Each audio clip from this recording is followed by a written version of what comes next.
This chats about the Crusades, and the reason that it's really important to take a look at this is because it was a turning point between the relations of Christians to the Jews who were their neighbors in Europe. And so in 1095, a Byzantine leader was worried about the Muslim empire infringing on his Christian empire, and he reached out to the West for help.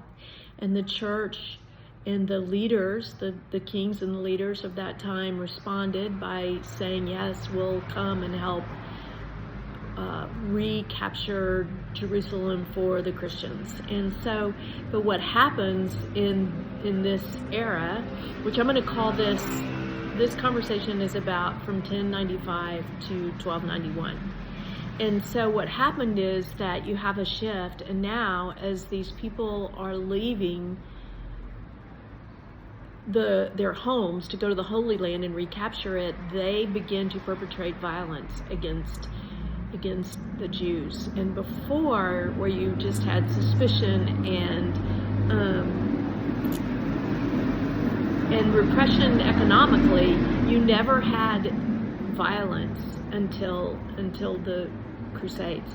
And so as these men left their homes and moved across Central Europe, mostly in Germany, the worst cases were in Germany, you find them pillaging and slaughtering along the path. And one of the worst stories came from the city of Worms.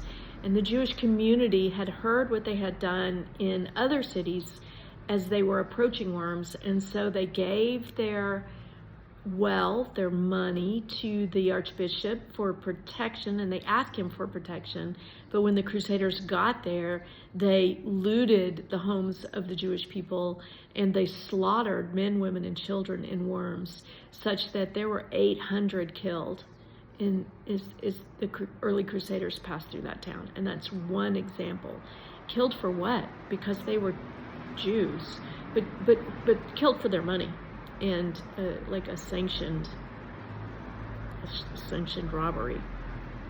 So the Crusades were introduced violence into the equation of, and a point of escalation in the strains between the Christians and the Jews. And there was a lot of tension, just because Jews were infidels, and so there was a lot of tension because, Spain had fallen to the Muslim empire in 711, and the Muslims were making progress in as they pushed northward. So they were making progress over almost getting to Constantinople.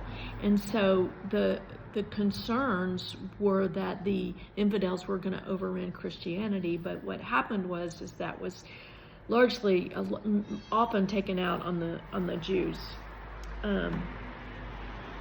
The second thing, and this is why I stretched it out to the early 1200s, is because the Pope, Urban, I think, he, I'm not sure that's the right Pope, but the Pope called for the Council of Lateran, and in that he wanted to talk about several issues, but one of them was, what are we going to do with the infidels?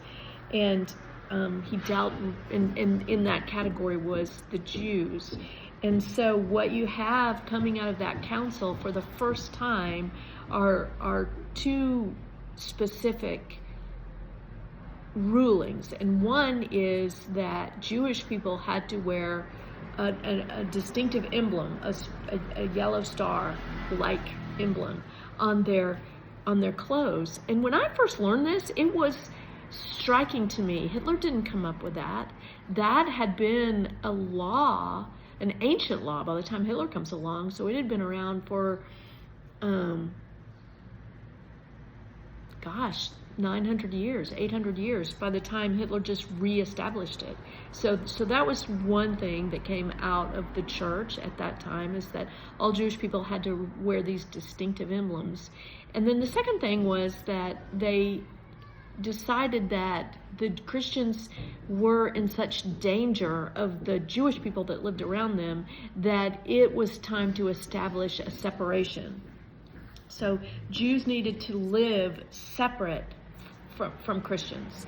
And so what happens from this is the word ghetto originally was used to describe the separate living situations that were demanded of Jewish people. In other words, that Jewish people were forced into. They were forced to live separately, physically separate from Christians at this time. So it was a huge escalation of our repression, ours being Christians, that the Christians put upon the Jewish people.